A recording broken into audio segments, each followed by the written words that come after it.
जय श्रीकृष्ण. श्रीमद भगवद गीता, 3रा अध्याय, कर्मयोग.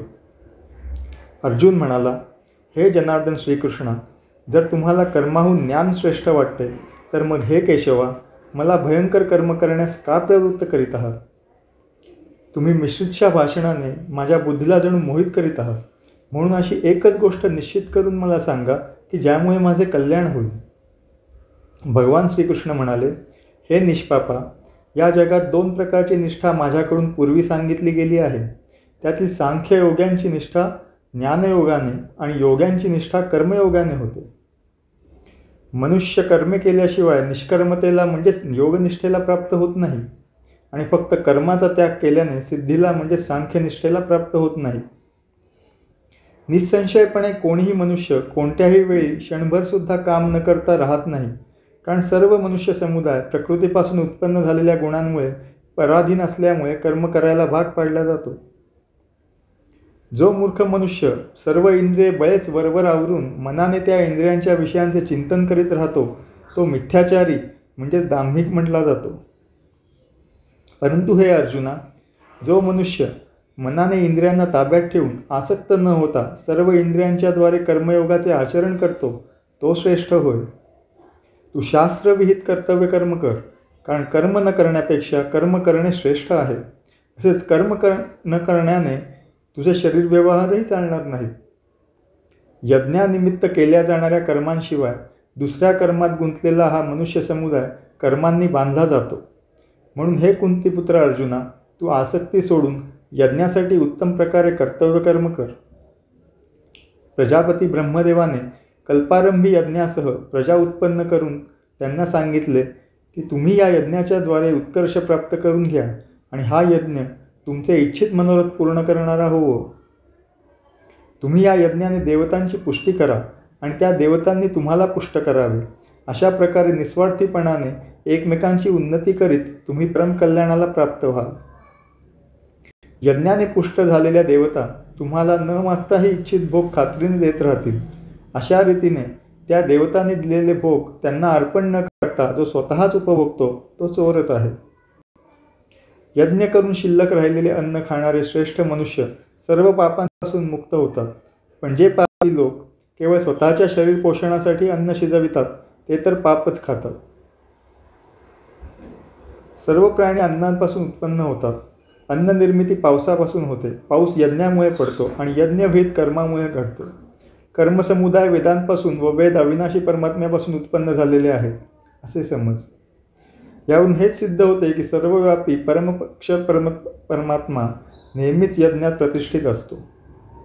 हे पार्था, जो मनुष्य या जगात अशा प्रकारे परंपरेने चालू असलेल्या सृष्टीचक्राला अनुसरून वागत नाही, म्हणजेच आपल्या कर्तव्याचे पालन करीत नाही, तो इंद्रियांच्याद्वारे भोगात रमणारा पापी आयुष्य असलेला मनुष्य व्यर्थच जगतो.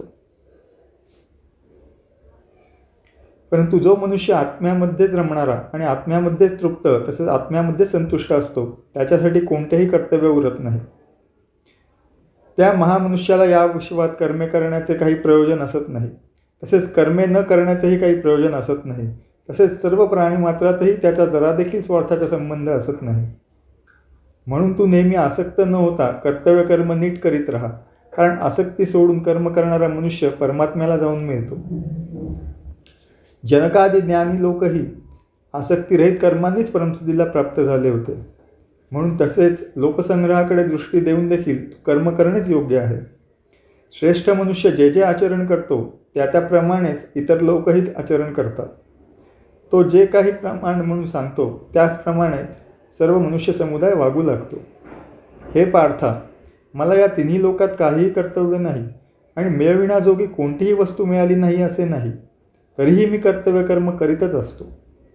कारण हे पार्था, जर का मी सावध राहून कर्मे केली नाहीत तर मोठे नुकसान होईल. कारण मनुष्य सर्व प्रकारे माझ्याच मार्गांचे अनुकरण करतात.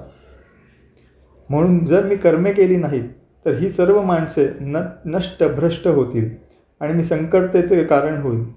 तसेच या सर्व प्रजेचा घात करणारा होईल. हे भारता, कर्मात आसक्त असणारे अज्ञानी लोक ज्या रीतीने कर्मे करतात त्याच रीतीने आसक्ती नसलेल्या विद्वानानेही लोकसंग्रह करण्याच्या इच्छेने कर्मे करावी. परमात्म स्वरूपात स्थिर असलेल्या ज्ञानी मनुष्याने शास्त्रविहित कर्मात आसक्ती असलेल्या अज्ञानी लोकांच्या बुद्धीत भ्रम म्हणजेच कर्मेविषयी अश्रद्धा निर्माण करू नये. उलट स्वतः शास्त्रविहित सर्व कर्मे उत्तम प्रकारे करीत त्यांच्याकडूनही तशीच करून घ्यावी.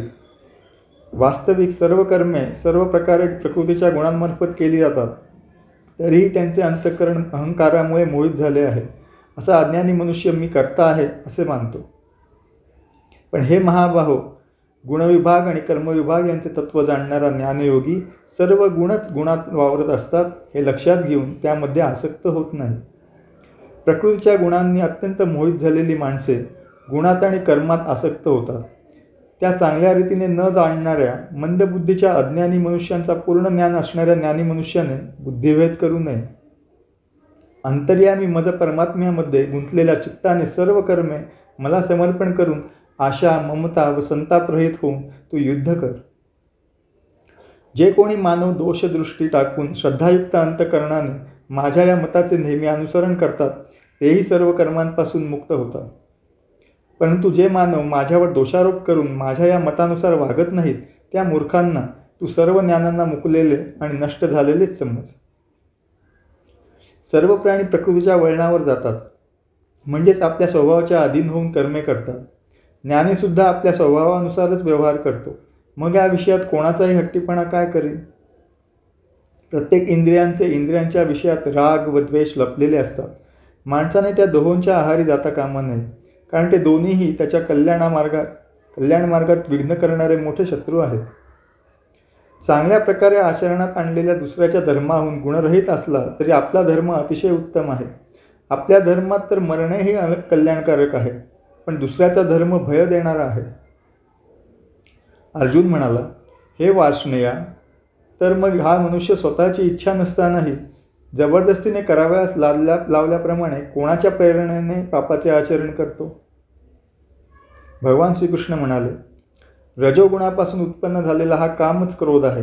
हा खूप खादाड अर्थात भोगांनी कधीही तृप्त न होणारा व मोठा पापी आहे. हाच या विषयातील वैरी आहे असे तू जाण. ज्याप्रमाणे धुराने अग्नी, धुळीने आरसा आणि वाऱ्याने गर्भ झाकला जातो, त्याचप्रमाणे या कामामुळे हे ज्ञान आच्छादित राहते. आणि हे कुंतीपुत्र अर्जुना, कधीही तृप्त न होणारा हा कामरूपी अग्नी ज्ञानी माणसांचा कायमचा शत्रू आहे. त्याने मनुष्यांचे ज्ञान झाकले आहे. इंद्रिये, मन आणि बुद्धी ही या कामाचे निवासस्थान म्हटली जातात. हा काम या मन, बुद्धी व इंद्रियांच्या द्वारा ज्ञानाला आच्छादित करून जीवात्म्याला मोहित करतो. म्हणून हे अर्जुना, तू प्रथम इंद्रियांवर ताबा ठेवून या ज्ञान आणि विज्ञान यांचा नाश करणाऱ्या मोठ्या पापी कामाला अवश्य बळेच मारून टाक. इंद्रियांना स्थूल शरीराहून पर म्हणजे श्रेष्ठ, बलवान आणि सूक्ष्म म्हटले जाते. या इंद्रियाहूनही मन पर आहे, मनाहून बुद्धी पर आहे, आणि जो बुद्धीहूनही अत्यंत पर आहे तो आत्मा होय. अशा प्रकारे बुद्धीहून पर अर्थात सूक्ष्म, बलवान व अत्यंत श्रेष्ठ असा आत्मा आहे. हे जाणून आणि बुद्धीच्या द्वारा मनाला स्वाधीन करून हे महाबाहो, तू या कामरूप अजिंक्य शत्रूला मारून टाक.